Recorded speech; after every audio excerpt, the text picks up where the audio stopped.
Hello दोस्तों, मैं Mahesh Kushwaha career classes में आपका बहुत बहुत स्वागत है। जैसा कि हमें पता है कि हमारे मध्य प्रदेश जीके का एक क्रैश कोर्स चल रहा है, जिसमें हम मध्य प्रदेश के 10 संभाग तथा उनसे जिले, टोटल 52 जिले, वो उनकी चर्चा पिछले वीडियो में कर चुके हैं। तो आज जो हम स्टार्ट लेने वाले हैं वो है इतिहास, मध्य प्रदेश का इतिहास। मैं आपका वक्त ज़्यादा बर्बाद नहीं करना चाहूँगा, बस मैं डायरेक्ट यही बोलना चाहूँगा कि जिसने मेरी पिछली वीडियो नहीं देखी है, जो पूरे इंडिया का इतिहास है, उसकी एक बार वो वीडियो देखिए, उसके बाद जब मध्य प्रदेश का इतिहास आप पढ़ने की कोशिश कीजिए, आपको पूरा समझ में आएगा। आप अगर यहाँ वीडियो देख रहे हो, कोई बात नहीं, देखो समझ जाओगा। अगर जिसने पहले से पढ़ा होगा, वो और जल्दी समझ जाएगा। अगर मध्य प्रदेश का इतिहास जानने के लिए आप एक बार भारत का इतिहास भी चेक करोगे, देखोगे, तो आपको और अच्छे से समझ में आएगा। तो चलिए हम स्टार्ट करते हैं, मध्य प्रदेश का क्या इतिहास है। जैसा कि हम जानते हैं कि पूरे भारत में का इतिहास या विश्व का इतिहास की बात करें तो सबसे पहले प्रागैतिहासिक ऐतिहासिक काल की बात आती है। प्रागैतिहासिक ऐतिहासिक का मतलब होता है कि उस टाइम पर जो मानव था, उस टाइम पे जो मानव था, वो पत्थरों से बने औजारों का, पत्थरों से बने उपकरणों का उपयोग करता था। ठीक है? बहुत टाइम पहले की। तो प्रागैतिहासिक ऐतिहासिक की बात करें तो लगभग 40 लाख ईसा पूर्व से लेकर समथिंग कितना 40 लाख ईसा पूर्व से अभी तक कितना 4000 ईसा पूर्व तक। ठीक है? ये प्रागैतिहासिक ऐतिहासिक की बात कर रहा हूँ। प्रागैतिहासिक ऐतिहासिक में 2 आते हैं हमारे, पाषाण काल और ताम्र पाषाण काल। ठीक है? उनकी चर्चा मैं एक-एक करके यहाँ पे कर देता हूँ। पूरा ट्री बना के आपको समझाने की कोशिश करूँगा। आप बस वीडियो को देखते रहिए और इस चैनल को शेयर, लाइक, सब्सक्राइब ज़रूर कर दीजिए, जिससे हमें भी मज़ा आएगा पढ़ाने में और आपको भी पढ़ने में मज़ा आएगा, क्योंकि हम अच्छे-अच्छे कंटेंट्स आपके पास पहुँचाते रहेंगे। तो दोस्तों हम स्टार्ट करते हैं कि मध्य प्रदेश का इतिहास क्या है। तो मध्य प्रदेश का इतिहास पहले तो भारत के इतिहास जैसा ही है कि प्रागैतिहासिक काल क्या होता है, पाषाण काल क्या होता है, नवपाषाण काल क्या होता है, पूर्व पाषाण काल क्या होता है, ताम्र पाषाण काल क्या होता है। तो सबसे पहले हम धीरे-धीरे उनकी चर्चा करते हैं, फिर मध्य प्रदेश में क्या महत्वपूर्ण है इतिहास से रिलेटेड, हम उसकी चर्चा करेंगे। तो सबसे पहले हम बात करते हैं प्रागैतिहासिक काल। तो प्रागैतिहासिक काल क्या होता है? प्रागैतिहासिक काल।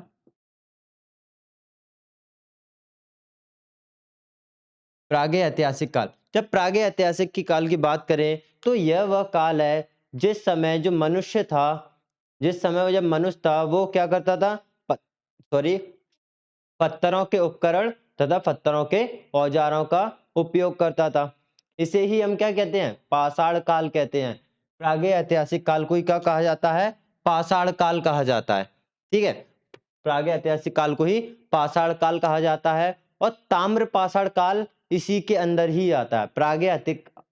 प्रागैतिक काल के अंदर ही ताम्र पाषाण काल आता है। अब ये पाषाण काल क्या होता है और ताम्र पाषाण काल क्या होता है, तो एक-एक करके हम उनको देखते हैं। तो ये प्रागैतिहासिक काल है ना, वो तो समझ में आया कि केवल जो मनुष्य था, वो केवल पत्थरों के उपकरणों का यूज़ करता था, पत्थरों के औजार बना के यूज़ करता था। ठीक है? तो ये प्रागैतिहासिक काल 2 पार्ट में हमारा विभक्त है, डिवाइड है। पहली जब हम बात करें, तो पहला है हमारा पाषाण काल, पाषाण काल, और दूसरा है ताम्र पाषाण काल, ताम्र पाषाण काल। तो पाषाण काल का जब मैं इतिहास की बात करूं, ये कब तक था? तो ये था लगभग 40 लाख से लेकर 4000 ईसा पूर्व। बहुत पुराना, 40 लाख ईसा पूर्व, 40 लाख साल पहले समथिंग। ठीक है? 4000 ईसा पूर्व, 4000 ईसा पूर्व इसीलिए लिखा है क्योंकि इसके बाद फिर हड़प्पा संस्कृति आ गई थी। तांबे का यूज होने लगा था। ठीक है? यहाँ पे तांबा मांबा कोई धातु नहीं मिली थी, केवल पत्थरों के औजार चलते थे। अगर हम ताम्रपाषाण काल की बात करें, तो ये ताम्रपाषाण काल का युग जो बताया जाता है, वो लगभग बताया जाता है। देखो, ये डेटा बिल्कुल फैक्ट हम कह नहीं सकते कि कब ये आए थे, लेकिन तभी हम इन चीजों में लगभग बोल देते हैं। लगभग 2000 ईसा पूर्व से लेके 900 ईसा पूर्व तक। तब क्या? जब हड़प्पा संस्कृति आ गई थी लगभग 2250 ईसा पूर्व में। तो लगभग हम इसलिए लगाते क्योंकि हम इसका एग्जैक्ट डेट तो हम पता नहीं कर सकते। तो लगभग इसकी चर्चा कर लेते हैं, लगभग कि कितने साल पुराना ये होगा। तो 2000 ईसा पूर्व से लेकर कितना 900 ईसा पूर्व तक ताम्र पाषाण काल होता है। तो सबसे पहले हम बात करते हैं पाषाण काल क्या होता है। ठीक है दोस्तों, तो पाषाण काल वो होता है, ये भी अगर मैं डिवाइड करना चाहूं तो ये भी 3 भागों में विभक्त है। एक होता है पूर्व पाषाण काल, दूसरा होता है मध्य पाषाण काल और जो तीसरा होता है वो होता है नव पाषाण काल। पूर्व पाषाण काल, मध्य पाषाण काल और नव पाषाण काल। तो यहाँ पे बात करें, ये भी 3 में है। एक तो हो गया पूर्व पाषाण काल, ठीक है, दूसरा मध्य पाषाण काल और तीसरा हो गया नव पाषाण काल।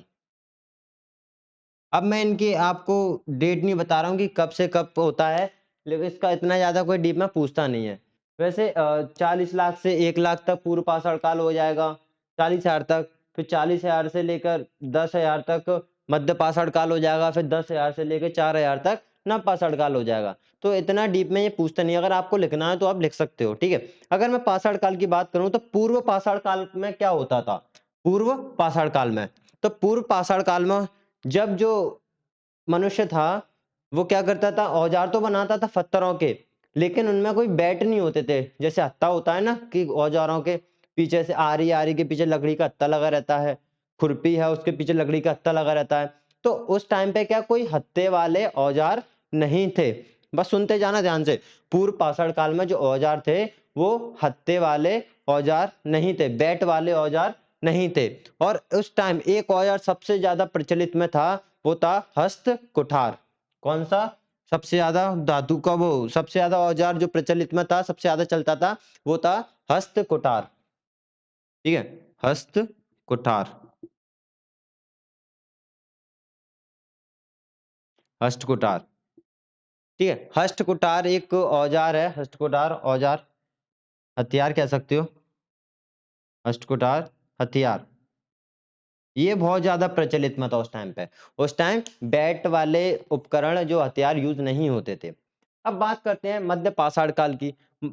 मध्य पाषाण काल में क्या हुआ। मध्य पाषाण काल में भी पत्थरों के औजार बनते थे, लेकिन उन औजारों का साइज बहुत छोटे छोटे औजार होते थे, बहुत छोटे छोटे औजार होते थे।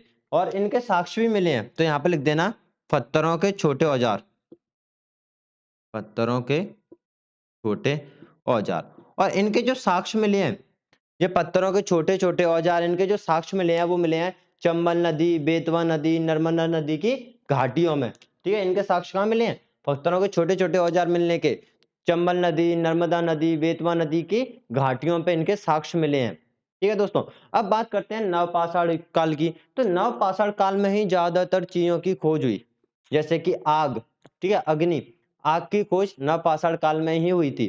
तो भारत की तरह एमपी में भी क्या बात करें, तो भारत की तरह एमपी में भी लगभग 7,000 ईसा पूर्व के आसपास ये शुरू हुआ। कब, लगभग 7,000 ईसा पूर्व, लगभग 7,000 ईसा पूर्व के आसपास ये चालू हुआ।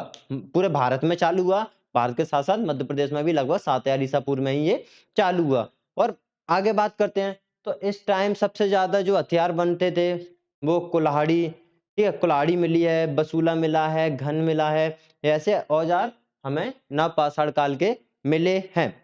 ठीक है, और इस टाइम पर ही इंसान ने क्या, कृषि करना, पशुपालन, ठीक है, गृह निवास, ये घर बसाना। पहले लोग गुफाओं में रहते थे, ये पहले गुफाओं में रहते हैं। इसके साक्ष्य किस में मिले हैं, भीमबेटका की गुफाओं में मिले हैं। तो उसकी चर्चा हम बाद में करेंगे, पहले इसकी बात करते हैं। नवपाषाण काल लगभग 7,000 ईसा पूर्व से स्टार्ट हुआ था। और इस टाइम क्या, इस टाइम के जो लोग थे वो कृषि करना सीख गए थे, पशुपालन करना सीख गए थे, गृह मतलब गृह निवास भी करना सीख गए थे। और सबसे बड़ी बात, जो आग की खोज, इसकी आग की खोज, सबसे बड़ा आविष्कार, आग की खोज का आविष्कार भी नवपाषाण काल में ही हुआ था। और इस टाइम पे जो औजार मिले थे, कुल्हाड़ी, बसुला, घन जैसे बहुत सारे औजार मिले थे। ठीक है दोस्तों, अगर इसके साक्ष्य की बात करें कि इसके साक्ष्य कहाँ कहाँ पे पाए गए हैं, तो एरड़ में, ठीक है, एरड़ एक जगह है, एरड़, जबलपुर में मिलेंगे, दमोह में मिलेंगे, नंदगांव में मिलेंगे, होशंगाबाद में मिलेंगे और नीवाड़ में मिलेंगे। आप लिख सकते हो जैसे मैं बोल रहा हूँ, एरड़, जबलपुर, दमोह, नंदगांव, होशंगाबाद, नीमाड़। तो यहाँ पे नवपाषाण कालीन के कुछ औजार हैं, कुछ हथियार हैं, तो इसके साक्ष्य इस जगहों पे मिले हैं। ठीक है, और बात करें एमपी के प्रमुख प्रागैतिहासिक स्थल की, मध्य प्रदेश के प्रागैतिहासिक स्थल कौन कौन से हैं, ये इंपोर्टेंट क्वेश्चन हो सकता है। जैसे कि मैंने बात बताया था, जब एमपी जीके के जब संभाग पढ़ा रहा था, उसमें मध्य प्रदेश के जिले पढ़ा रहा था। हर जिले में जैसे कुछ प्रागैतिहासिक काल की चीजें थी, जैसे कि भीमबेटका, आदमगढ़, पनार पानी। तो ठीक है, तो बात करते हैं जो प्रागैतिहासिक काल है ना, इस टाइम पे जो प्रागैतिहासिक काल के टाइम पे जो स्थल बने थे पूरे भारत में, कहाँ-कहाँ पर सबसे ज्यादा महत्वपूर्ण थे। जैसे कि बात करूं मध्य प्रदेश के प्रमुख प्रागैतिहासिक स्थल कौन-कौन से थे। पहली बात करें तो भीमबेटका, भीमबेटका, ठीक है। भीमबेटका में मतलब बहुत ज्यादा प्रागैतिहासिक काल के साक्ष्य मिले हैं। ठीक है, गुहा चित्र, शैल चित्र। शैल चित्र का मतलब होता है जो चित्र बना देते थे पहले तो गुफाओं में पत्थरों के ऊपर, और वो अपनी कला दिखाते थे कि कैसे रहते थे और शिकार कैसे करते थे, कैसे रहन सहन पूरा वो चित्र के जरिए दिखा देते थे, तो उसको बोलते हैं शैल चित्र। ठीक है, तो भीमबेटका है, एक आदमगढ़ है, अब ये बताऊंगा कहाँ कहाँ पे है, और एक पनार पानी, पनार पानी, बहुत है तीन। तो भीमबेटका की बात करें तो भीमबेटका हमारा पड़ता है भोपाल जिले से लगभग 40 से 42 किलोमीटर दूर विंध्य पर्वत के ऊपर। ठीक है, अगर जिला की बात करें कौन से जिले में पड़ता है, तो ये रायसेन जिला। ठीक है, कौन से जिले में पड़ता है, रायसेन जिले में पड़ता है। ठीक है, विंध्य पर्वत की पहाड़ियों पे भोपाल से 40 से 42 किलोमीटर दूरी पे। यहाँ पे क्या है, यहाँ पे गुफाएं बनी हुई हैं बहुत सारी, यहाँ पर बहुत सारी गुफाएं बनी हुई हैं। ठीक है, लगभग 500 गुफाएं भीमबेटका में मिलेंगी प्राग ऐतिहासिक काल की, और ये मध्य पाषाण काल की हैं, मध्य पाषाण काल की। ठीक है दोस्तों, ये मध्य पाषाण काल की गुफाएं हैं भीमबेटका के अंदर। ठीक है, बहुत सारी यहाँ पे बहुत सारे शैल चित्र भी हैं। जैसे कि बात करें वो गुफाओं में बनाए गए चित्र, जिस पे एक घोड़ा है, घोड़े पर कोई इंसान बैठा है और कोई हथियार लेके शिकार करते टाइम का है, और लोग साथ में चलते हैं ग्रुप बना के, तो उनके साथ में लोगों के शैल चित्र भी दिखाई देते हैं। बहुत प्रागैतिहासिक काल के हैं, मतलब मध्य पाषाण काल के यहाँ पे हमारे साक्ष्य मिले हैं। अब बात करते हैं आदमगढ़ की। तो आदमगढ़ की बात करें तो आदमगढ़ की पहाड़ियों पे गुफाएं भी हैं। ये कहाँ पर है, आदमगढ़, और आदमगढ़ की बात करें तो ये पड़ता है जिला होशंगाबाद में। कहाँ, जिला होशंगाबाद। ठीक है, आदमगढ़ कहाँ है, जिला होशंगाबाद में, नर्मदा नदी के तट तट पर, नर्मदा नदी के तट पर पड़ता है जिला होशंगाबाद में आदमगढ़। यहाँ पर भी ये पहाड़ियाँ हैं, तो पहाड़ियों में बहुत सारी मतलब प्रागैतिहासिक काल के साक्ष्य मिले हैं। ठीक है, तो ये हो गया। अगर मैं पनार पानी की बात करूं तो पनार पानी में भी ऐसी गुफाएं हैं, पनार पानी में भी ऐसे सॉरी पनार पानी में भी ऐसे चित्र मिले हैं। जैसे 29 चित्र मिले हैं किसके, बात करें तो मामा भांजा के जो शैलाश्रय हैं उसमें 29 चित्र। ठीक है, मामा भांजा शैलाश्रय लिख दो, मामा भांजा शैलाश्रय। ठीक है, महावंश शैलाश्रय के 29 चित्र यहाँ मिले हैं। तो दोस्तों इतना हो गया प्रागैतिहासिक काल के अंदर जो पाषाण काल था, पाषाण काल के अंदर इतना ही। ठीक है, कौन सा पढ़ा, पूर्व पाषाण काल, मध्य पाषाण काल, नव पाषाण काल। ठीक है, पूर्व पाषाण काल में क्या लोग करते थे, तो पूर्व पाषाण काल में लोग पत्थरों से बने औजारों का उपयोग करते थे। ठीक है, और बिना बेट वाले हथियारों का यूज करते थे, और उस टाइम का जो औजार प्रमुख था वो था हस्त कुठार। तो अब बात करें मध्य पाषाण काल, मध्य पाषाण काल में भी लोग फिर औजार तो यूज करते थे पत्थरों के, लेकिन धीरे धीरे उन्होंने औजारों का साइज छोटा छोटा कर लिया। ठीक, छोटे छोटे पत्थरों के औजार मिलने लगे थे। फिर बात करें नव पाषाण काल की, तो लगभग 7 भारत में भी ऐसे ही, भारत में और मध्य प्रदेश में एक ही टाइम पे नव पाषाण काल की उत्पत्ति हुई। ठीक है, लगभग 7000 ईसा पूर्व में बात करें तो इस टाइम के जो लोग थे वो क्या करते थे। ठीक है, उन्होंने कृषि करना सीख लिया, पशुपालन करना सीख लिया, गृह निवास करना सीख लिया, और सबसे बड़ी खोज आग की जो खोज हुई वो इसी काल में ही हुई, और इस काल के इनको कुल्हाड़ियां, बसूला, घन आदि प्राप्त हुए हैं। इनके साक्ष्य भी मैंने बता दिए थे। अगर मैं बात करूँ नवपाषाण काल की, इसमें साक्ष्य कहाँ पर मिले हैं, जैसे कि एरड़, जबलपुर, दमोह, नंदगांव, होशंगाबाद और नीमाड़ में इसके साक्ष्य मिले हैं। ठीक है, ऐसे ही मैंने इनके भी साक्ष्य बताए थे। तो देख लेना आप, पूरा यही है। ठीक है, अगर बात करें ताम्रपाषाण काल की, ताम्रपाषाण काल जो हमारा स्टार्ट माना जाता है, वो माना जाता है लगभग 2000 ईसा पूर्व से लेकर 9000 ईसा पूर्व तक। ठीक है दोस्तों, तो ये ताम्रपाषाण काल। अब ताम्रपाषाण काल होता क्या है? तो ताम्रपाषाण एक ऐसा काल है जब मनुष्य लोहे के पत्थरों के हथियारों के साथ साथ तांबे धातु का भी उपयोग करते थे। पत्थरों के साथ साथ तांबे धातु का भी उपयोग करते थे। तो यहां लिख देना, पत्थरों के साथ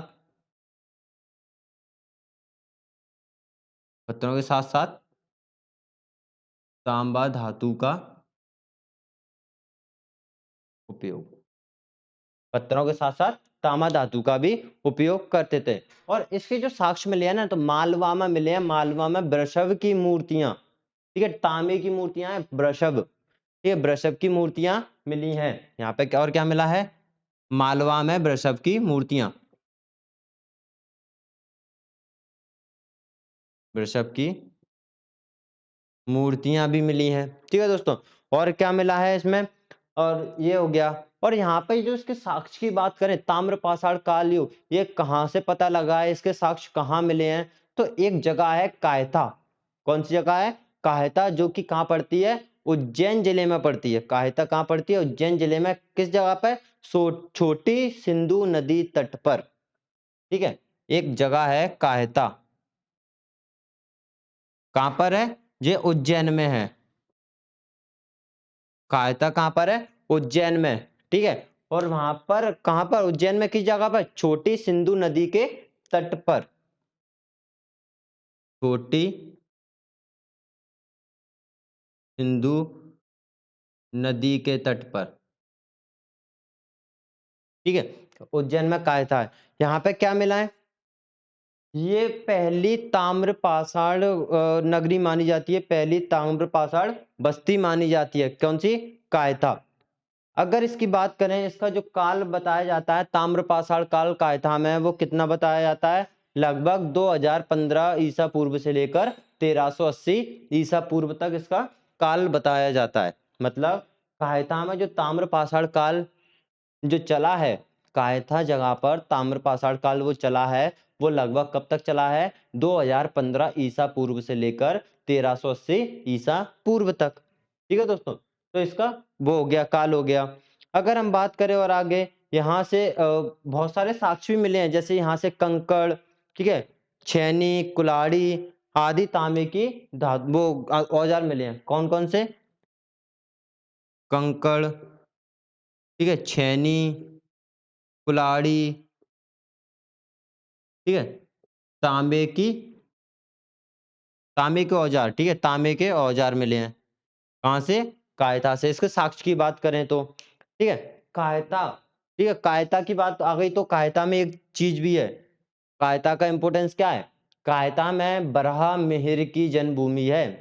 कायता क्या है? बरहा मिहिर। बरहा मिहिर, मिहिर कौन है? जैसे कि भोज थे, ठीक है, भोज राजा वो प्रतिहार वंश के, उनको मिहिर भोज कहा जाता था। और उनको बराह की उपाधि मिली थी, इसलिए उनको बराह मिहिर कह देते हैं। तो कायता में क्या है? कायता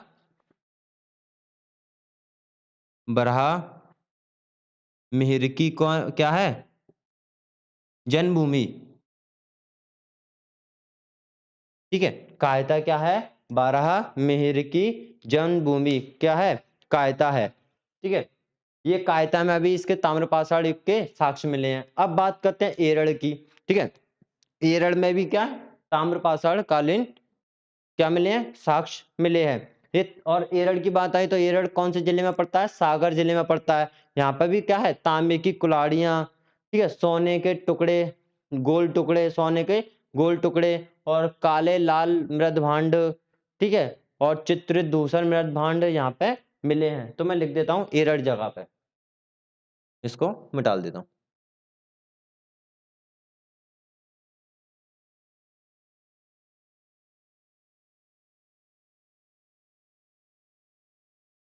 ठीक है। एरड़ की बात आती है तो एरड़ कौन सी जगह पर पड़ता है?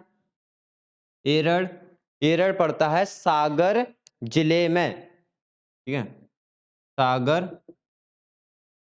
जिले में। ठीक है, तो यहाँ पर क्या क्या मिले हैं? कुल्हाड़ी तथा सोने की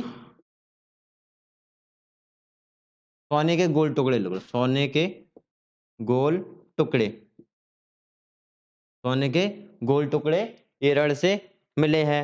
और यहाँ पे कौन से बर्तन भी मिले हैं? मृद भांड, मिट्टी के बर्तनों को मृद भांड कहा जाता है, जैसे कि हम जानते हैं। तो यहाँ से कौन से रंग के मृद भांड मिले हैं? काले, लाल, चित्रित, धूसर मृद भांड यहाँ से मिले हैं। ठीक है, काले, लाल और चित्रित, दूसर। तो काले लाल का मतलब तो पता ही है, काले और लाल कलर के मृद भांड है, मिट्टी के बने हुए। और चित्रित दूसर का मतलब क्या होता है? चित्रित मतलब चित्र बने हुए, और दूसर का मतलब होता है ग्रे, ग्रे कलर के ऐसे मृद भांड जिन पर चित्र बने हुए हैं। तो चित्र दूसर मृद भांड यहाँ से मिले हैं। ठीक है दोस्तों, आदि ये चीजें यहाँ से मिली हैं। अगर मैं और आगे बात करूं तो नवदा टोली, ये तो हो गया एरड़ की बात। तो ये सब ताम्र पाषाण काल के ही हैं।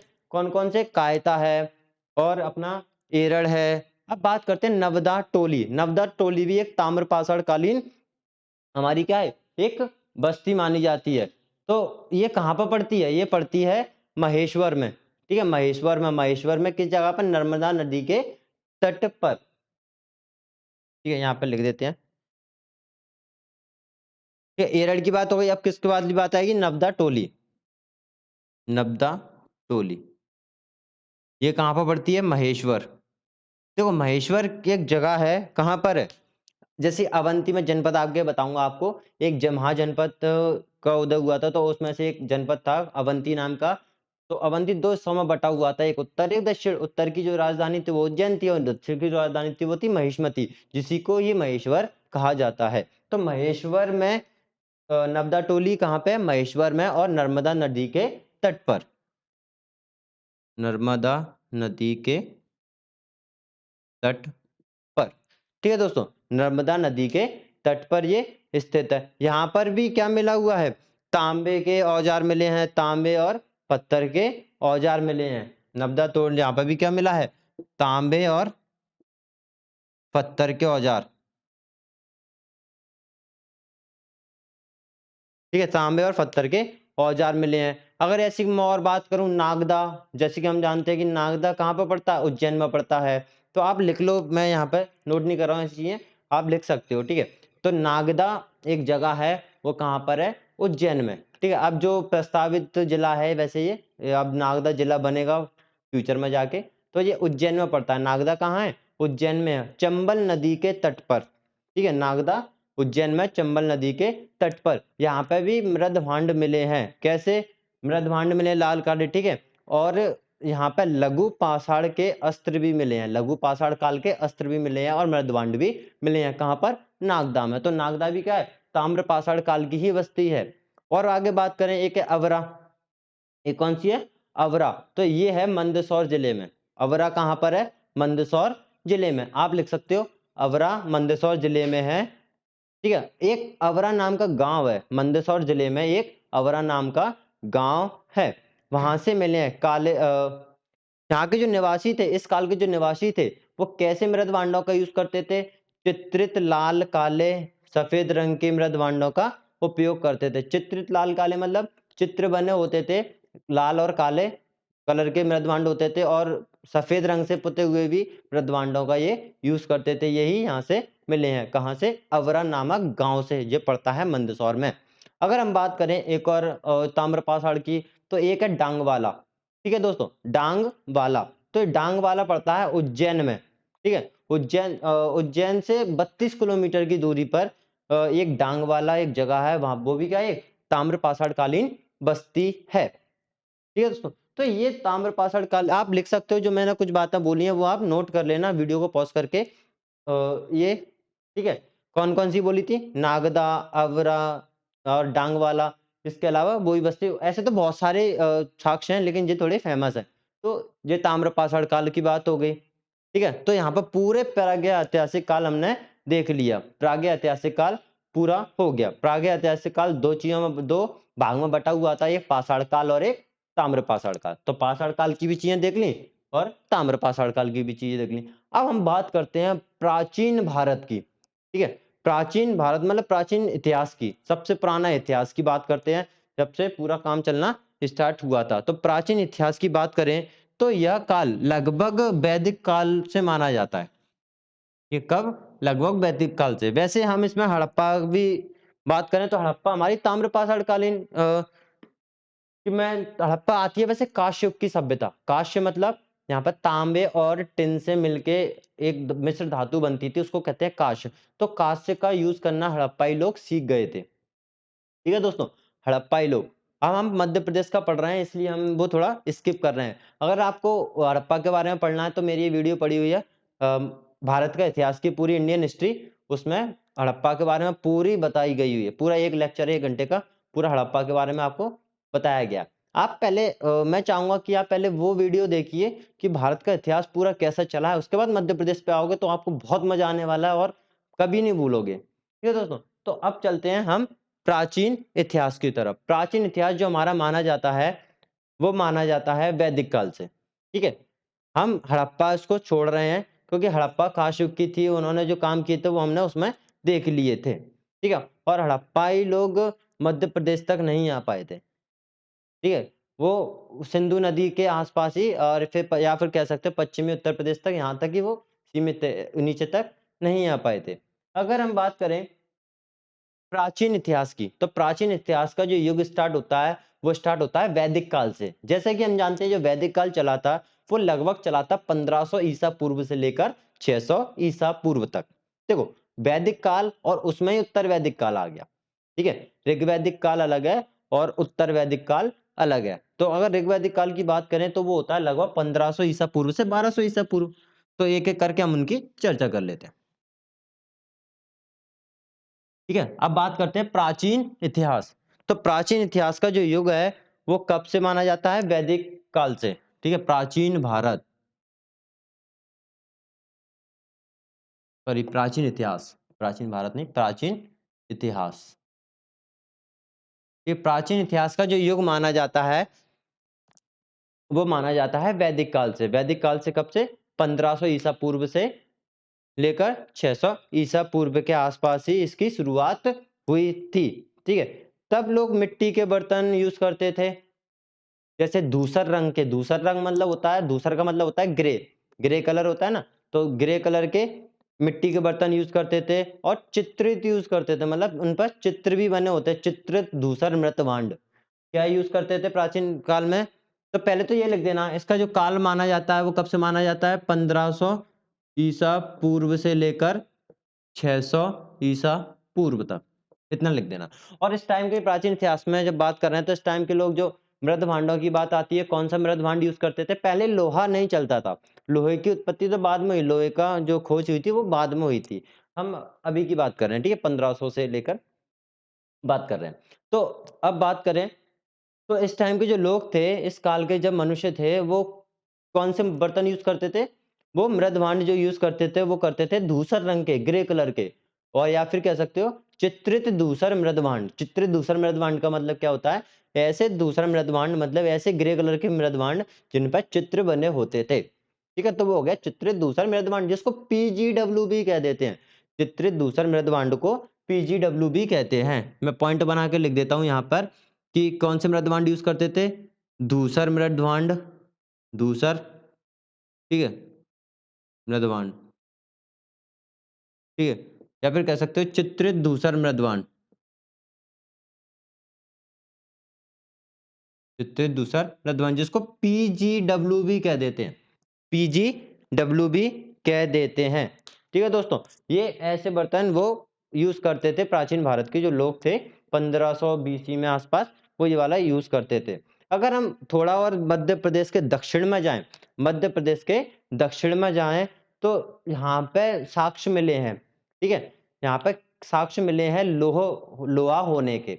लोहा होने के कैसे? कि जब जो लोग इंसान मर जाता था, जिसकी डेथ हो जाती थी, तो वो क्या करते? एक कब्र बना के, एक कब्र बनाते थे बहुत बड़ी पत्थरों की, और उसमें क्या लोहे के बर्तन या लोहे के औजार रख देते थे उन्हीं के साथ। तो कब बड़े बड़े विशाल पत्थरों की कब्र बनाते थे और उसमें लोहे के औजार भी रख देते थे, और वही साक्ष्य में हमें मिले हैं।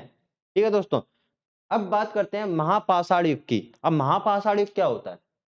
महापाषाण युग, मैं इसी सब प्राचीन इतिहास के अंदर ही आएगा सब कुछ। महापाषाण प्राचीन इतिहास के अंदर ही आ गया महापाषाण युग। अब महापाषाण युग क्या होता है? जैसे कि अभी मैंने थोड़ी देर पहले बताया था कि दक्षिण में चले जाओ तो क्या करते थे, एक बहुत विशाल पत्थरों की एक कब्र बनाते थे, उसमें लोहे की चीजें दबा देते थे। ठीक है, अगर हम बात करें महापाषाण युग की, तो ये लगभग 1700 से 1000 बीसी में चालू हुआ। 1700 से 1000 ईसा पूर्व तक ये चला, 1700 से 1000 ईसा पूर्व तक।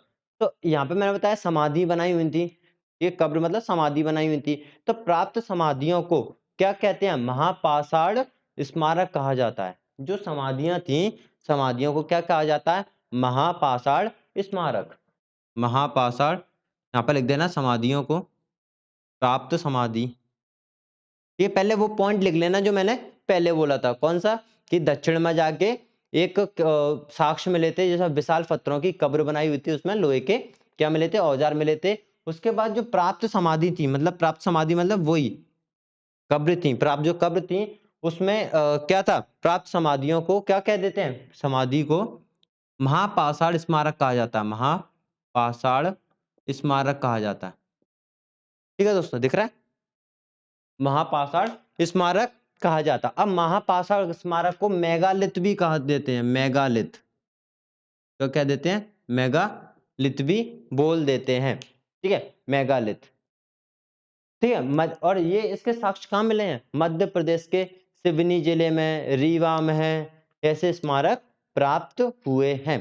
कहाँ कहाँ पर? मध्य प्रदेश के सिवनी और रीवा में ऐसे स्मारक प्राप्त हुए हैं। अगर मैं बात करूं इसके आगे, तो होगी महापाषाण युग की बात। अगर मैं थोड़ा और आगे चलूं तो इसमें क्या है? अब आएगी लोहा अवस्था, मतलब लोहे का काम करना स्टार्ट लोगों ने कर दिया था। तो लोह युगीन संस्कृति की बात करें तो लोह युगीन जो संस्कृति स्टार्ट हुई थी ना सही तरीके से, वो हुई थी 1000 ईसा पूर्व से। ठीक है, तो लोह युगीन संस्कृति,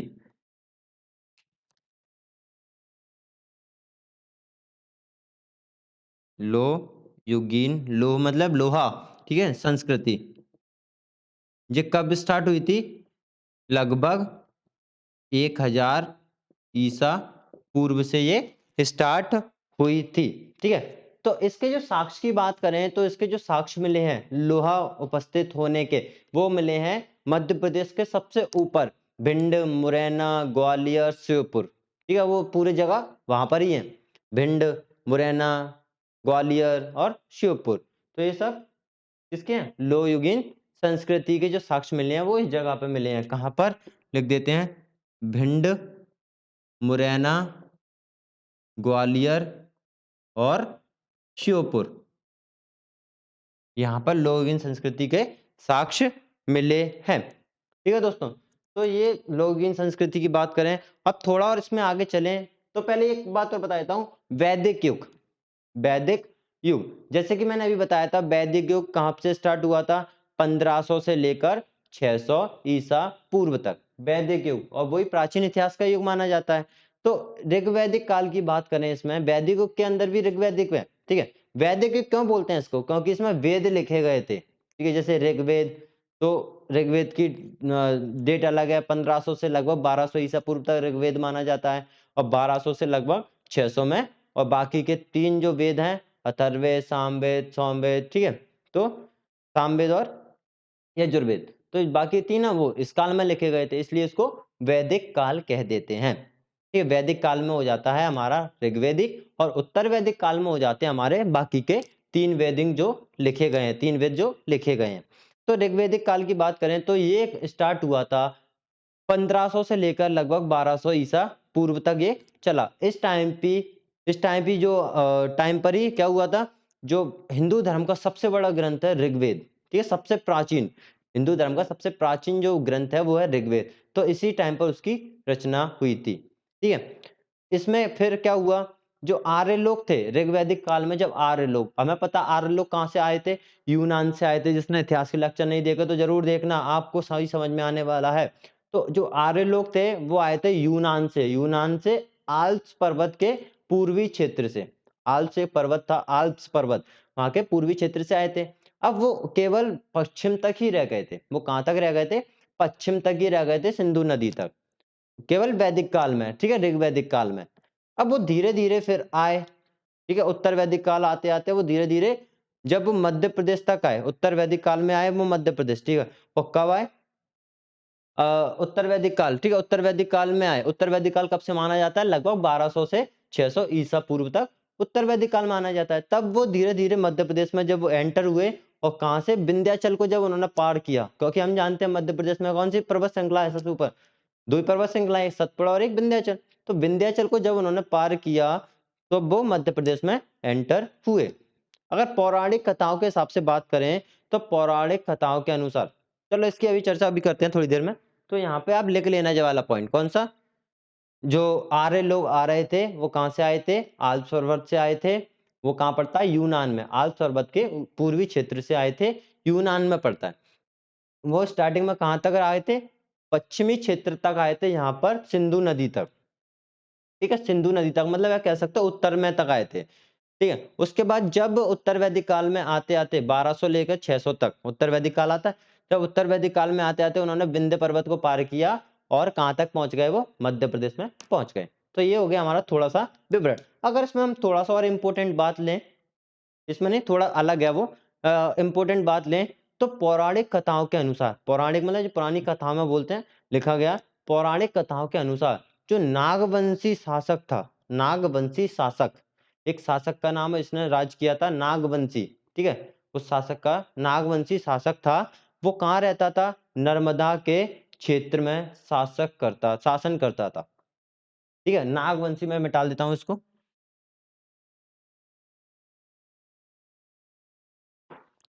ठीक है, कौन सा, नागवंशी शासक, ये पौराणिक कथाओं के अनुसार बता रहा हूं, नागवंशी शासक कहां पर शासन करता था, ये नर्मदा के तट पर, नर्मदा के, या फिर कह सकते हो जो नागवंशी शासक है वो नर्मदा के क्षेत्र में, नर्मदा के तट नहीं, नर्मदा के क्षेत्र लिख दो, नर्मदा के क्षेत्र में शासन करता था, ठीक है, नर्मदा के क्षेत्र, दिख रहा है आपको,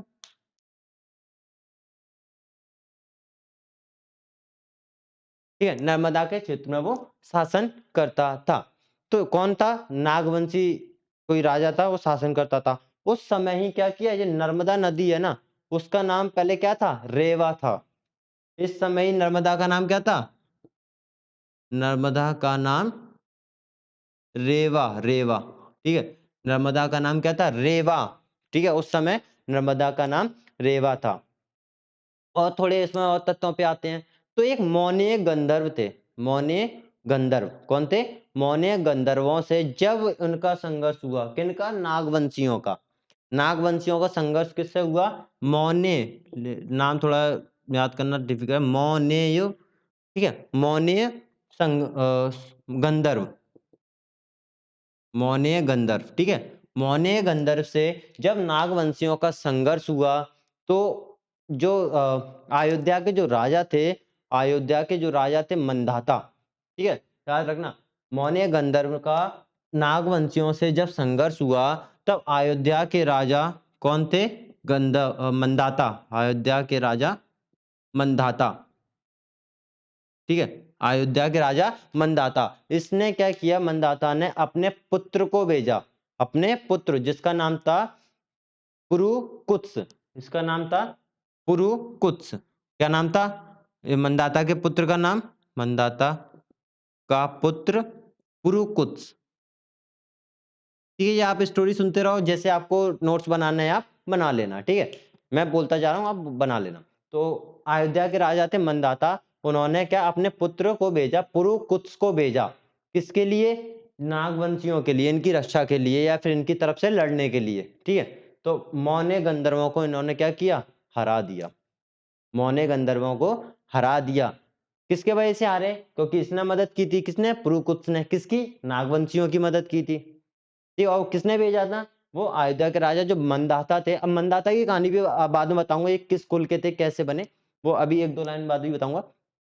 तो राजा मंदाता थे, मंदाता ने अपने पुत्र को पुरुकुत्स को भेजा इनकी मदद करने के लिए, नागवंशियों की मदद करने के लिए। तब इन्होंने नागवंशियों की मदद की और मौर्य गंधर्व को हरा दिया। ठीक है दोस्तों, तो इसी पुरुकुत्स ने बाद में रेवा नदी का नाम फिर से नर्मदा रख दिया। ठीक है, यहां पे लिख देना, पुरुकुत्स ने रेवा का नाम क्या रख दिया? फिर से नर्मदा। रेवा का नाम नर्मदा रख दिया। ठीक है दोस्तों, पुरुकुत्स ने ही रेवा का नाम नर्मदा रख दिया। अगर हम और आगे चलें, थोड़ा सा एक वंश है इक्ष्वाकु वंश। कौन सा वंश है? इक्ष्वाकु वंश, या फिर हम बात करें दंडकारण्य राज्य की। ठीक है, इक्ष्वाकु वंश और दंडकारण्य राज्य की। तो दोस्तों एक सेकंड रुकना जरा।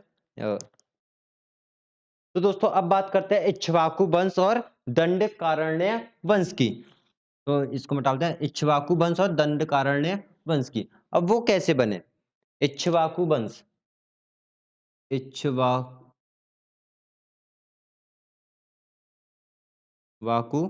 वंश, या फिर कह सकते हो दंडकारण्य वंश। ठीक है, ये कैसे बने? इक्ष्वाकु वंश क्या है? तो जैसा कि हम जानते हैं कि आपने मनु का तो नाम सुना होगा। तो मनु का ही क्या था? एक पुत्र था। मनु का ही एक पुत्र था जिसका नाम था इक्ष्वाक। मनु का पुत्र था, उसका नाम था इक्ष्वाक। ठीक है, उसी के नाम पर इस वंश का नाम क्या पड़ा? इक्ष्वाकु वंश पड़ा। ठीक है, मनु का पुत्र, मनु का पुत्र क्या था? इक्ष्वाक। कौन था? इक्ष्वाक। इक्ष्वाक के नाम पर, ठीक है, क्या पड़ा? इक्ष्वाकु पड़ा। ठीक है, जिसके पुत्र ने, किसके पुत्र ने? इक्ष्वाकु के पुत्र ने। जो कौन था इक्ष्वाकु का पुत्र? यहां पर लिख देना, इक्ष्वाकु या फिर इक्ष्वाक का पुत्र दंडकारण्य। दंडकारण्य, इक्ष्वाकु का पुत्र ने दंडकारण्य या फिर बस्तर का स्थापना की। किसने? इक्ष्वाक का जो पुत्र था, इक्ष्वाक का जो पुत्र, उसने क्या किया? दंडकारण्य, लिख लो, पुत्र ने दंडकारण्य, जिसको बस्तर कहते हैं। ये जगह है, ये दंड कुछ नहीं है, ये जगह है दोनों। ये दंडकारण्य एक जगह है, उसी को बस्तर कहा जाता है। ठीक है, तो इक्ष्वाक का जो पुत्र था उसने दंडकारण्य, जिसको हम बस्तर कहते हैं, उसकी क्या की? स्थापना की। ठीक है, उसकी राज्य को स्थापित किया उसने, राज्य, ये वाला राज्य स्थापित किया दंडकारण्य की। तो इसलिए इसको क्या कह लेते हैं? दंडकारण्य वंश भी कहा जाता है। वो किसने किया? इक्ष्वाकु के पुत्र ने। मनु का पुत्र था इक्ष्वाकु, इक्ष्वाक, तो उसने इक्ष्वाकु वंश कर दिया। तो इक्ष्वाक का जो पुत्र था, पुत्र था, उसने क्या किया? दंडकारण्य, जिसको बस्तर कहते हैं, तो वहां का राज संभाल लिया, तो दंडकारण्य वंश हो गया। अब बात करते हैं इन्हीं के, जो इक्ष्वाक जो वंश था, इक्ष्वाकु जो वंश था, इन्हीं का ही एक महान प्रतापी राजा था, मंदाता, जिसकी अभी मैं चर्चा कर चुका हूं थोड़ी देर पहले। मंदाता, जो जिसने अपने पुत्र, पुत्र कौन था? कौन था? पुरुकुत्स था उसका पुत्र। तो उसको किसकी रक्षा के लिए भेजा था? नागवंश की रक्षा के लिए भेजा था। और उसने किसको हरा दिया था? मौर्य गंधर्वों को हरा दिया था। ठीक है, अभी पहले बता चुका हूं। तो इन्हीं वंश का वो एक राजा था। ठीक है, इक्ष्वाक वंश का राजा कौन था? इक्ष्वाकु वंश का, इक्ष्वाकु वंश का राजा, इक्ष्वाकु वंश का राजा कौन था? राजा नहीं, प्रतापी वंश का प्रतापी राजा लिखो, प्रतापी राजा कौन था? मंधाता। ठीक है, मंधाता। तो मंधाता के पुत्र ने ही मदद की थी नागवंशों की, जिसका नाम था पुरुकुत्स। और पुरुकुत्स ने ही नर्मदा नदी को, जो था रेवा के नाम से जानते थे, रेवा को ही क्या रख बोल दिया उन्होंने? पुरुकुत्स ने नर्मदा रख दिया। ठीक है दोस्तों, तो इनको चक्रवर्ती भी कहते हैं। मंदाता चक्रवर्ती, ये चक्रवर्ती सम्राट थे। मंदाता कौन थे? चक्रवर्ती, चक्रवर्ती सम्राट। कि मंदाता चक्रवर्ती सम्राट थे। तो ये हो गया थोड़ा इक्ष्वाकु वंश के बारे में। ये तो बहुत पुरानी बातें चल रही हैं, अभी तो महाभारत काल भी नहीं आया, ठीक है। तो ये थोड़ा फैक्ट है, थोड़ी चीज़ें हैं, इंपॉर्टेंट चीज़ें हैं, तो इसलिए इसको जल्दी-जल्दी निकाल देते हैं। उसके बाद जो कहानी के तौर पे होगा इतिहास का वो अपन लेंगे। तो इसको जल्दी-जल्दी वंशों को निकाल देते हैं। इसलिए मैं ज़्यादा बता नहीं रहा, जो इंपॉर्टेंट पॉइंट है ना वो आप क्लियर कर लेना, ठीक है? देख के। अब बात करते हैं ऐहई वंश, ठीक है? ऐहई वंश की बात करें, ऐहई साम्राज्य की। तो ऐहई जो साम्राज्य है वो यादव वंश, ठीक है? यादव वंश का के एक संस्थापक थे यादव वंश के। तो ऐहई वंश की बात करें, आप सोच रहे होगा ये ऐसे-ऐसे वंश आ रहे हैं, ये तो नमी नाम ही नहीं सुने हैं, कैसे क्या? तो ये थोड़े इम्पोर्टेंट हैं, थोड़े पॉइंट इसलिए मैं आपको इम्पोर्टेंट इम्पोर्टेंट पॉइंट बताते जा रहा हूँ, ठीक है? तो ऐहई वंश, इक्ष्वाकु वंश ये क्या है? तो अब तो आपने नाम भी सुन लिए और इन किसने स्टार्ट किया था और कौन इसका राजा महान रहा, तो वो भी हमने देख लिए। तो हमें केवल इतनी इम्पोर्टेंट फैक्ट लेना है इसमें। तो ऐहई वंश की बात करें, तो ऐहई वंश किससे आया? यादव वंश के संस्थापक थे यदु। ठीक है, यादव वंश के संस्थापक थे यदु, उन्हीं का पौत्र था, उन्हीं का पौत्र था ऐहई, उसी के नाम पर ऐहई वंश बना। किसका? यहाँ पर लिख देना, यादव वंश के संस्थापक कौन थे? यदु। यादव वंश के संस्थापक थे यदु, ठीक है। इनका ही पौत्र था, यदु का पौत्र कौन था? ऐहई।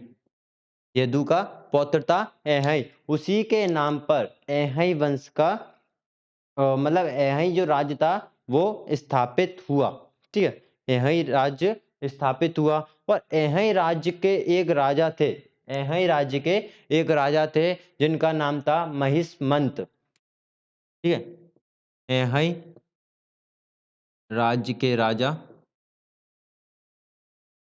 महिष्मंत, ठीक है। ऐहई राज्य के राजा थे महिष्मंत, जिनने एक दुर्ग जीता, पहले दुर्ग ही चलते थे, इन्होंने एक दुर्ग जीता। उसी दुर्ग का नाम इन्होंने क्या रख दिया? महिष्मती रख दिया। एक दुर्ग जीता, उसी का नाम इन्होंने महिष्मती रख दिया और महिष्मती को क्या बोलते हैं? महेश्वर बोलते हैं, ठीक है। जैसे कि अभी थोड़ी देर पहले बताया था, महिष्मती एक जगह है जो कि मध्य प्रदेश में है। मध्य प्रदेश में एक उज्जैन में, मान लो उज्जैन में पड़ता है। अब वो एक पहले जनपद हुआ करते थे, अवंती वगैरह ना। तो अवंती जो जनपद था, चेदी अवंती, जो मध्य प्रदेश के जनपद हैं ये, चेदी और अवंती, इसकी चर्चा मैं थोड़ी देर बाद करूंगा। तो अवंती जनपद है, तो उसकी राजधानी थी कहाँ? एक उज्जैनी में थी और एक महिष्मती में थी, जिसको महेश्वर भी कहते हैं। तो जो उत्तर की साइड थी उसको तो क्या कह देते हैं? उज्जैनी कह देते हैं, उज्जैन में थी। और जो दक्षिण की साइड थी उसको कह देते हैं महिष्मती, जो कि महेश्वर भी कहलाती है। तो महिष्मंत ने क्या की? एक दुर्ग जीता, उसी को ही क्या बोल दिया इन्होंने? महिष्मती बोल दिया। महिष्मती मतलब महेश्वर रखा गया, ठीक है दोस्तों। तो ये हो गया।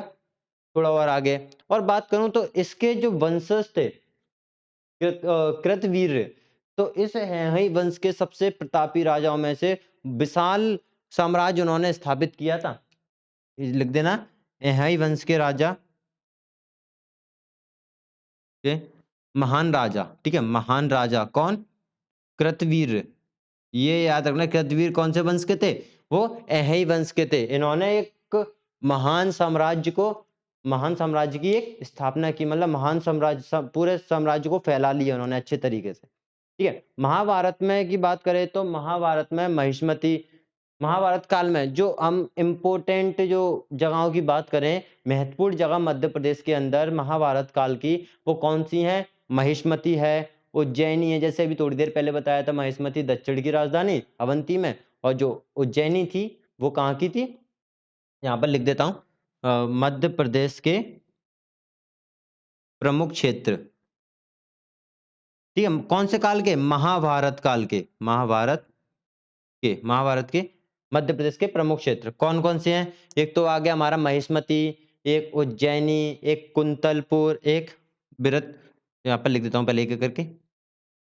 महिष्मती, ठीक है, उज्जैनी एक, ठीक है, महिष्मती, उज्जैनी, कुंतलपुर और बिरटपुरी भी लिख देना, बिरटपुरी, बिरटपुरी, ठीक है, बिरटपुरी, पुरी, ये क्या है, मध्य प्रदेश के महत्वपूर्ण जगह है कुछ टाइम की महाभारत काल की।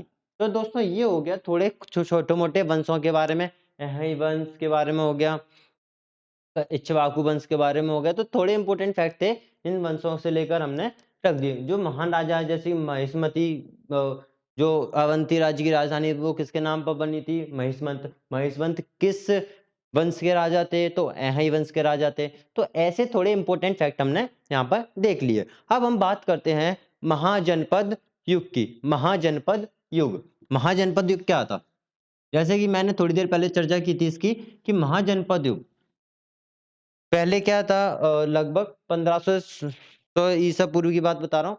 तो इस पर जो जगहें थी, जैसे अभी तो मध्य प्रदेश उत्तर प्रदेश राज्यों में बट गए हैं, पहले ये पूरा भारत था, इसमें पाकिस्तान का क्षेत्र भी आ जाता था। तो ये क्या था, महाजनपदों में व्यक्त था, ये महाजनपद बने हुए थे। तो उन महाजनपदों में जो टोटल महाजनपद थे वो थे 16। तो यहाँ लिख देता हूँ महाजनपद। ये कब की बात है, ये 600 बीसी की बात है, 600 ईसा पूर्व की, 1500 की नहीं, जब तो बहुत पुराना हो गया था ये तो। ये जब 600 ईसा पूर्व में जब खत्म हो रहा था, वैदिक काल जब खत्म हो रहा था तब की बात है। वैदिक काल 600 में खत्म हुआ, तब 16 महाजनपदों का उदय हुआ। ठीक है, महाजनपद युग लिख देते हैं इनको, इनको प्राचीन इतिहास हटा के महाजनपद युग। महाजनपद युग, ठीक है दोस्तों। महाजनपद युग, महाजनपद युग की बात करें तो लगभग 600 ईसा पूर्व के लगभग, जब भारत में वैदिक काल खत्म हो रहा था तब इसकी शुरुआत हुई। ठीक है, लगभग 600 ईसा पूर्व में, ठीक है, इसकी शुरुआत हुई। और कितने महाजनपद थे पूरे, 16 महाजनपद। ठीक है, मैंने इतिहास में बता चुका हूं आपको, इतिहास के लेक्चर जिसने लिए हैं वो देख लेना, पूरे 16 के 16 महाजनपद तथा उनकी राजधानियां भी मैंने आपको समझाई हैं। तो 16 महाजनपद थे। तो उन 16 महाजनपदों में 2 महाजनपद हमारे मध्य प्रदेश में पड़ते थे। ठीक है, अभी भी पड़ते हैं, नाम चेंज हो गया बस। पहले अवंती था, उसकी राजधानी उज्जैन थी, उज्जैनी, तो उज्जैनी से उज्जैन हो गया। तो ऐसे अब पढ़ते हैं। तो 16 महाजनपद थे जिसमें 2 मध्य प्रदेश में ही हैं।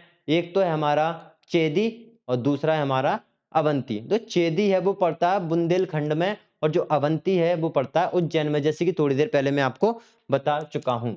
तो 2 महाजनपद कहाँ पे है, एमपी में है। कौन कौन से हैं, एक तो कौन सा है, चेदी। ठीक है, चेदी कहाँ पे पड़ता है, बुंदेलखंड, बुंदेलखंड में। और दूसरा कौन सा, अवंती, अभी थोड़ी देर पहले बताया था, इसकी राजधानी क्या थी, उज्जैन, तो उज्जैन में पड़ता है। ठीक है, और चेदी वंश की चेदी महाजनपद की बात करें तो इसकी राजधानी है, जो इसकी राजधानी है वो क्या थी, शक्तिमती। चेदी की जो राजधानी थी वो क्या थी, शक्तिमती,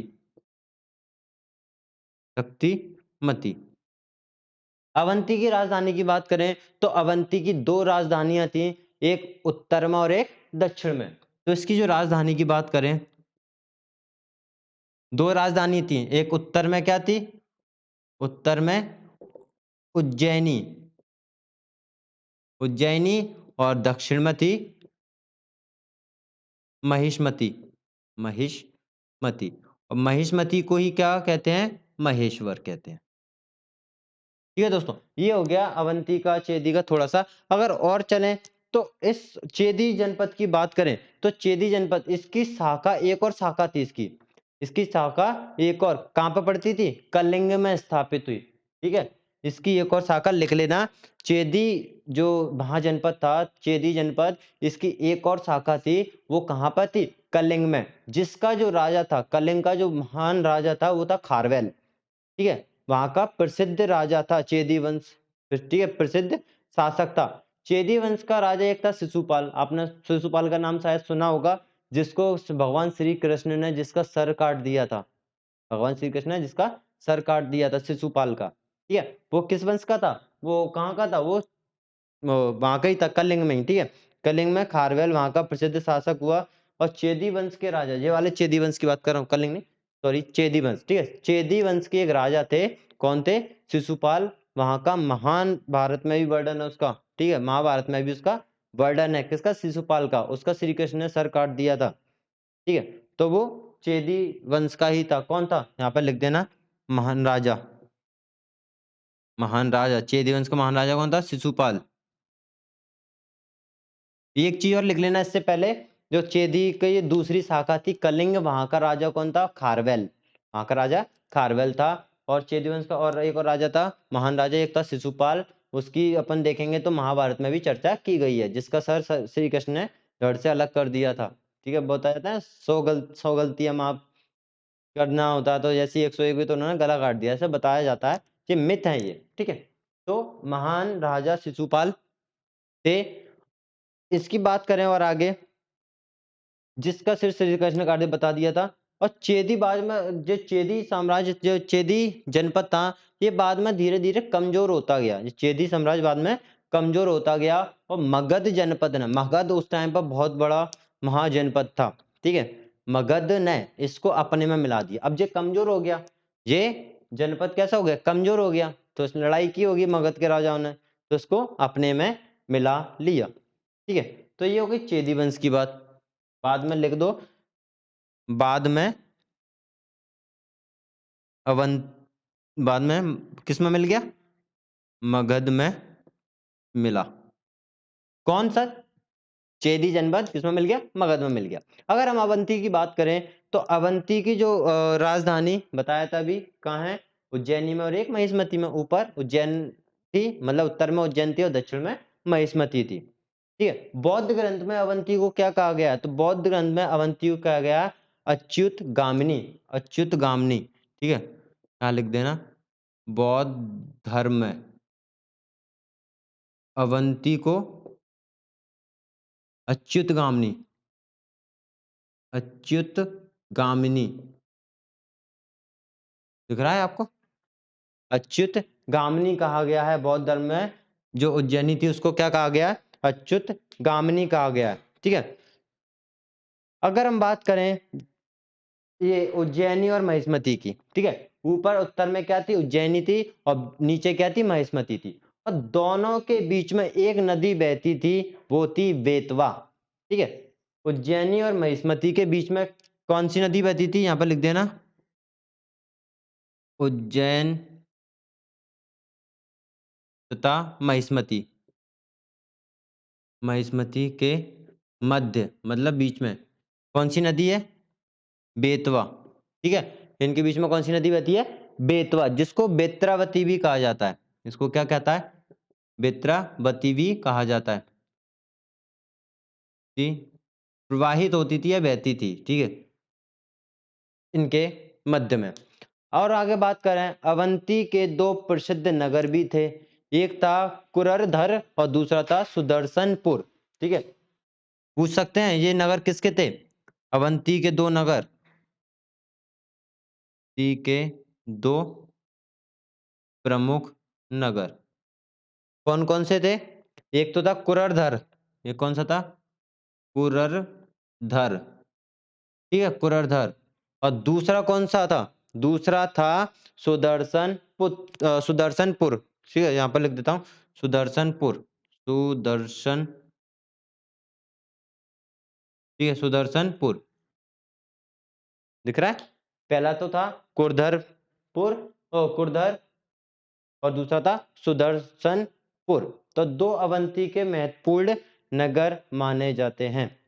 तो ये हो गया थोड़ा महाजनपदों के बारे में। अगर हम एक और चीज की बात करें, नंद वंश, ठीक है, नंद वंश आपने सुना होगा, जिसकी जगह पे कौन आया था?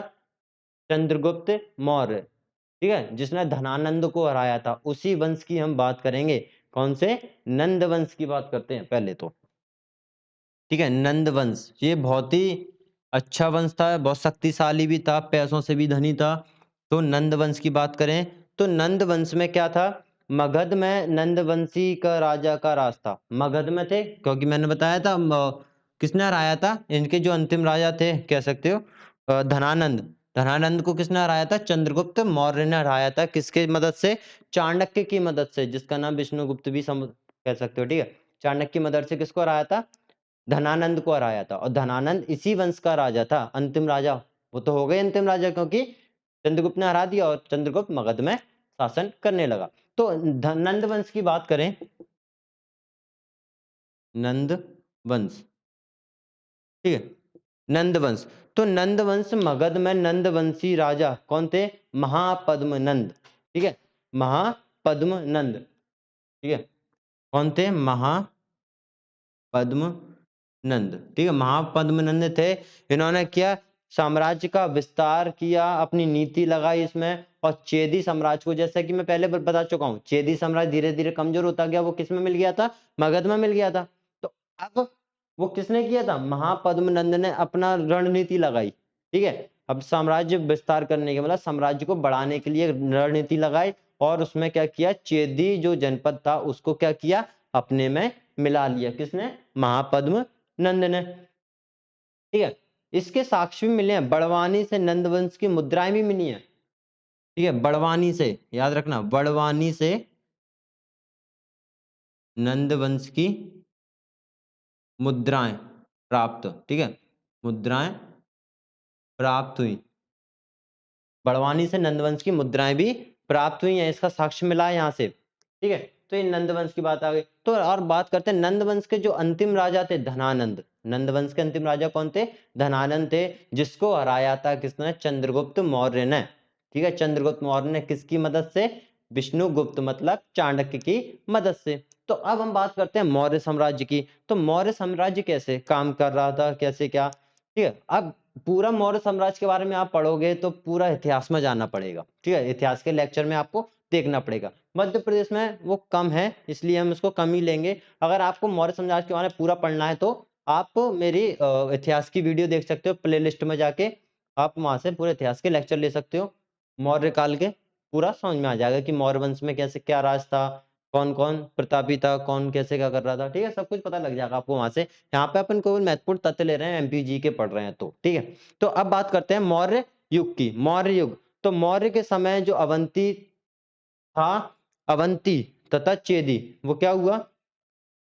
अवंती तथा चेदी मगध में ही थे। अवंती तथा चेदी मगध के ही क्या थे? मगध के ही हिस्सा मान सकते हो, मगध का ही हिस्सा थे, ठीक है। मौर्य युग की बात करें, मौर्य युग, तो इस टाइम पे क्या था? जो अवंती था, मध्य प्रदेश का जो अवंती, इसलिए पढ़ रहे हैं क्योंकि अवंती जो हिस्सा था वो मध्य प्रदेश में था, और चेदी भी जो हिस्सा था वो भी मध्य प्रदेश में था। तो अवंती और चेदी दोनों किस में चले गए थे? मगध में चले गए थे। तो मौर्य के टाइम पर भी वो मगध में ही थे, ठीक है, मगध का ही हिस्सा बने रखे थे। अवंती और चेदी मगध का ही हिस्सा थे मौर्य टाइम पर भी, ठीक है। बिंदुसार ने तो अब चंद्रगुप्त मौर्य के बारे में ज्यादा कुछ डिटेल में नहीं बता रहे, अगर आपको देखना है तो हिस्ट्री की वीडियो देख सकते हो, इतिहास की। अब यहाँ पे इंपॉर्टेंट फैक्ट एक और है। देखो फैक्ट में क्यों आ रहा हूं मैं, क्योंकि मध्य प्रदेश में भी ऐसी चीजें हैं जो कि मौर्य साम्राज्य से कुछ ना कुछ रिलेट करती हैं, ठीक है। तो सबसे ज्यादा है अशोका, उसकी बात करते हैं अभी। तो बिंदुसार का एक लड़का था अशोका, ठीक है, बिंदुसार का लड़का था अशोका। उसने उसको क्या कर दिया गया था? अवंती का प्रांतपति बनाया गया था, इसलिए हम पढ़ रहे हैं, ठीक है। वैसे ये आए नहीं थे, अवंती का प्रांतपति। और अवंती कहाँ का था? मध्य प्रदेश का था, मध्य प्रदेश का एक जनपद था। तो जो बिंदुसार था, बिंदुसार कौन था? चंद्रगुप्त मौर्य का लड़का था बिंदुसार, और बिंदुसार का लड़का था सम्राट अशोक। तो सम्राट अशोक को अवंती का प्रांतपति बनाया गया था, ठीक है। क्या किया गया था? सम्राट अशोक को